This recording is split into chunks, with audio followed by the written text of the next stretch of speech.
Revenge films. My name is Manami, and I'm a regular college student. I'm currently in an outdoor explorations club, and I've been having the time of my life hanging out with my friends every day. But my life hasn't always been this fulfilling. I was a loner and didn't have many friends when I was in high school. And this girl called Tomoka right here was the reason why I was like that during my high school years. Tomoka and I were in the same class, but it wasn't like we were close with each other. But one day, I ran into her at the shopping mall when I was out shopping for some clothes. She didn't recognize me at first, so I just stood there silently and watched her as she grabbed a necklace from one of the stores in the mall and put it in her bag. Then she started to walk away, and that's when I figured out what she was trying to do. I couldn't just let her get away with shoplifting, so I ran over to her and said this to her. "Hey, you just grabbed the necklace and put it in your bag, right?" What? "Can you show me what you have in your bag?" And when I shoved my hands in her bag, I managed to grab the necklace that she had stolen from the store. Please, don't tell anyone that I did this. Please. Tears started running down her cheek, and I felt really bad for her. So I told her that I wouldn't tell anyone if she returned the necklace to the original position and promised to never do something like this again. But the next day at school, everyone was talking about how one of our classmates had been caught shoplifting at a nearby shopping mall. Apparently, one of the store's employees saw Tomoka putting the necklace in her bag. I thought she got what she deserved, but that afternoon, I was called to the principal's office by one of my teachers. Tomoka and the principal were waiting for me in the room when I got there, and that's when Tomoka said something unbelievable. That's right. Manami was the one that tried stealing the necklace from the store in the shopping mall.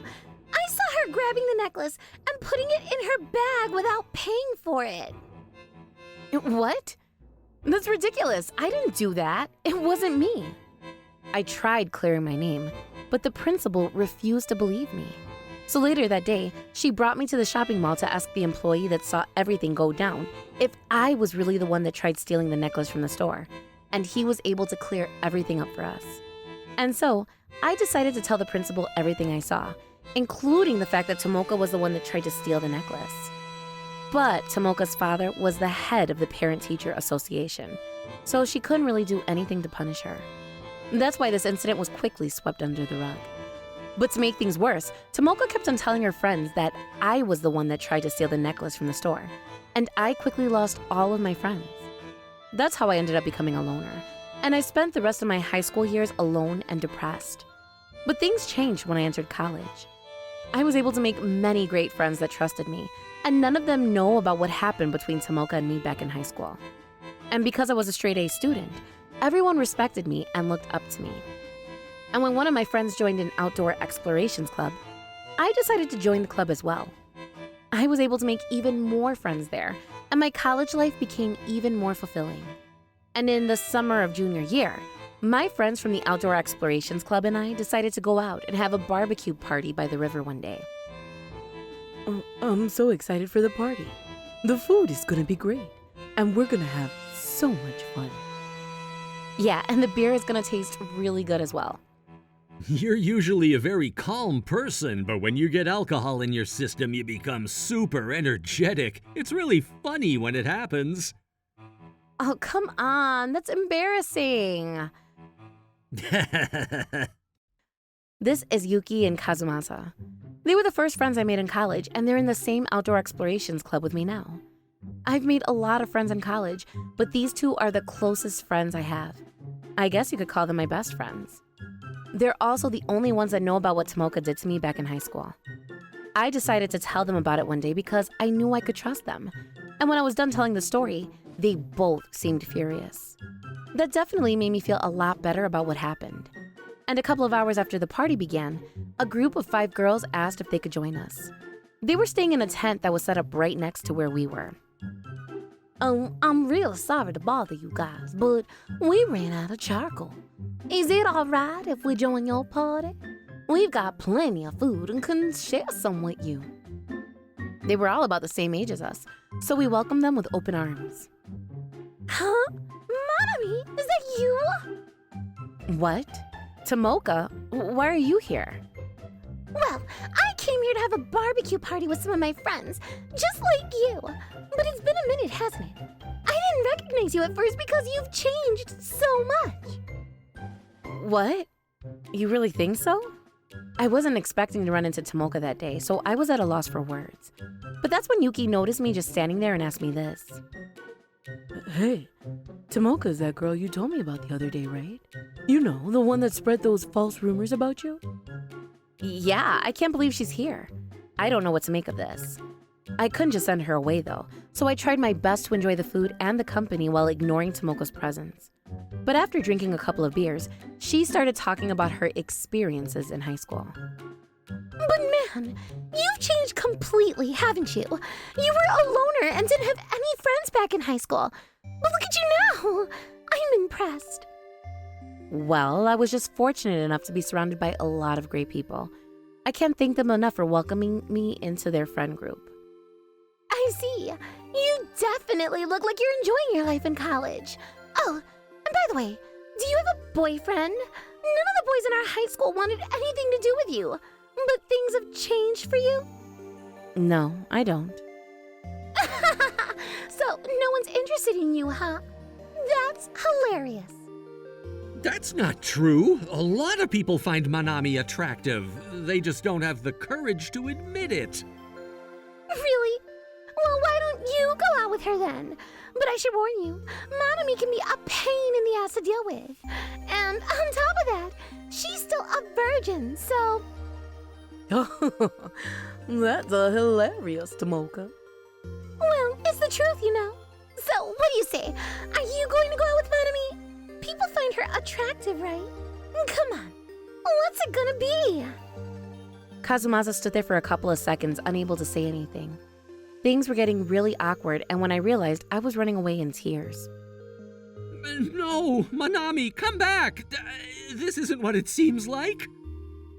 I found a spot along the river where I could be alone and just sat there reminiscing about what my life was like back in high school. But that's when Kazumasa came running over to me. There you are. I've been looking all over for you, you know? Oh, hey Kazumasa. Sorry I made things awkward for you back there. No, you don't have to apologize. It's not your fault. I mean, there's no way you would ever want to go out with someone like me. No, you're wrong. I do want to go out with you. I've liked you ever since we met during the first week of class. What? You're saying this to make me feel better, aren't you? No, I'm telling you the truth. But I didn't want to confess my feelings to you back there because I knew you wouldn't take me seriously. And I was too embarrassed to do it in front of everyone. Wait, really? Yeah, and you don't have to answer right away. Just give it some thought for me, all right? Okay, thanks. When Kazumasa confessed his feelings to me, I felt myself sobering up very quickly. But that's when Yuki came running over to us in a big hurry. There you guys are. It's an emergency. You have to come back with us. When we returned to where the party was being held, the 5 girls that had joined our group had already disappeared. We also found a few of our friends looking frantically through their bags. What's going on? They lost their wallets. What? And as soon as I heard that, the memory of what Tomoka did at the shopping mall all those years ago popped up in my head. It was definitely one of those 5 girls that did this. I think I know who it was. The 5 girls were getting ready to go home and were just about to get in their car. But before they could leave, I ran up to Tomoka and said this to her. Tomoka, give the wallets back. Huh? Who the hell are you? What the hell are you talking about, Manami? You stole everyone's wallets, didn't you? I literally have no idea what you're talking about. I bet you're the one that stole them. You haven't changed one bit, haven't you? You're still blaming other people for the things that you do, just like you did back in high school. What? What's going on right now? Give me your bag. We can look through it together, and I'll bet that'll clear everything up once and for all. Damn it! That's when Tomoka ran into the driver's seat of her car and drove away. She just left all of her friends at the campsite. And on top of that, she was drinking just a few minutes prior to this, which means that she's drinking and driving right now. We immediately called the cops and told them what was going on, but it was already too late. They found her car crashed into a tree about a mile away from the exit of the campsite. She was uninjured, but her license was immediately revoked. The police also found all of the missing wallets in her bag, and she was promptly arrested for theft. She was expelled from her university, and when her parents found out about what she had done, they were both furious at her. They dragged her back to their place, and now she can't even go outside without their permission. Apparently, they're not letting her go outside because they're worried that she's going to ruin their family's reputation. And so now, she just spends most of her day helping out with the chores around the house. And now that she's lost all contact with the outside world, she's living a very boring and unfulfilling life. Oh yeah, and all of my friends appreciate and respect me even more now because I was able to get their wallets back from Tomoka. Kazumasa and I also started dating a couple of days later, and we're in a healthy relationship now. The latest incident with Tomoka ended up changing my life in a positive way, so I guess I have to thank her for that. But from now on, I'm going to stop letting the past dictate how I live, and I'm going to keep on looking forward and enjoying the time I spend with my friends. How was today's video? If you enjoyed it, please subscribe, like, and leave a comment. Stay tuned for more.